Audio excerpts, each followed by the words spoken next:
अस्सलामु अलैकुम वरहमतुल्लाहि वबरकातुहू। फ़िक़्ह के नए दर्स के साथ आपकी खिदमत में हाजिर हैं। नमाज की शराइत पर गुफ्तगू हो रही थी। 27 चीज़ें जो आपकी खिदमत में पेश की थी उनमें से मज़ीद आगे कुछ चलते हैं। ग्रामी कदर अहबाब, नीयत के मुताबिक याद रखें, मुक्तदी की नमाज सही होने के लिए शर्त यह है कि वो इमाम की मुताबियत की यानी इक्तिदा की नीयत करे। यानी फर्ज कीजिए कोई शख्स अगर फजर की नमाज पढ़ रहा है इमाम के पीछे, तो वो ये नीयत करेगा कि पीछे इस इमाम के। अगर वो ऐसा नहीं करेगा तो जो है उसकी नमाज नहीं होगी, क्योंकि मुक्तदी के लिए शर्त यह है कि वो इमाम की इक्तिदा की, इमाम का मुक्तदी होने की नीयत करे। इसी तरह तायीन करना यानी फ़र्ज़ों का तायन करना। मैं 2 पढ़ रहा हूँ, 4 फ़र्ज़ पढ़ रहा हूँ, ज़ोहर के पढ़ रहा हूँ, असर के, फजर के, जो पढ़ रहे हैं आप उन फ़र्ज़ों का जो है तायन करें। और इसी तरह वाजिब की तायीन करना, ये भी शर्त है। लेकिन याद रखें नफलों का तायन नहीं है कि मैंने फ़लाँ वक्त के फ़लाँ चीज़ के फ़लाँ के, बस आपने नफल कह दिया तो आपकी जो है वो नवाफिल अदा हो जाएंगी। इसी तरह सजदा की जगह का पाँव की जगह से निस्फ हाथ से ज़्यादा बुलंद ना होना। याद रखें ये हमारा पूरा हाथ है। आपका अगर सजदा की जगह है, आप थोड़े सजदे की इतनी ऊंची जगह पे खड़े हैं कि जहाँ आपने सजदा करना है वो जगह इतनी ऊंची है और आपके जहाँ कदम है वो जगह इतनी नीचे है, तो फिर तो आपकी नमाज दुरुस्त है। अगर इससे ज़्यादा हो गई यानी आधे हाथ से ज़्यादा हो गई तो फिर जो है वो आपकी नमाज दुरुस्त नहीं होगी।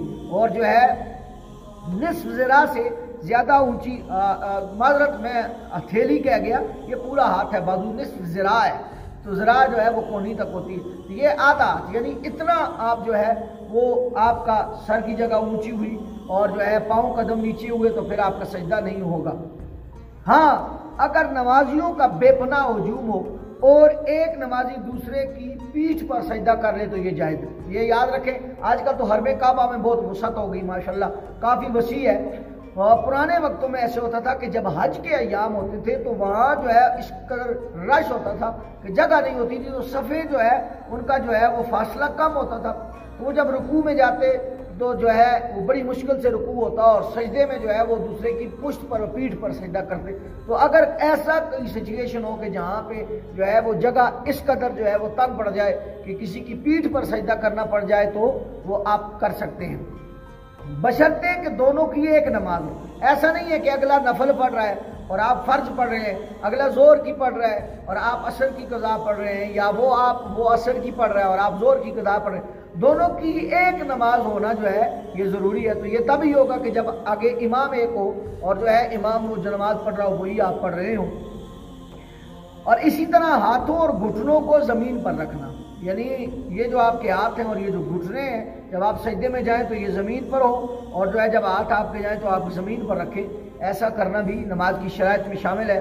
और हालत सजदा में पाँव की कम से कम एक उंगली का ज़मीन पर लगना, पाँव के ज़ाहिर का लगना काफ़ी नहीं। याद रखें, अक्सर लोग सजदे में, मैं आपको ये बता रहा हूँ, ऐसे पाँव खड़ा कर देते हैं यानी इसको मोल्ड नहीं करते, तो उन लोगों की नमाज नहीं होती।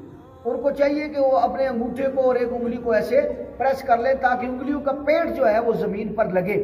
तो ऐसा अगर नहीं करेंगे तो आपकी नमाज नहीं होगी। ये थी नमाज की मज़ीद शराइत। इंशाअल्लाह अगले दर्स में आपके साथ मज़ीद शराइत को, नमाज की शराइत पे शेयर करेंगे।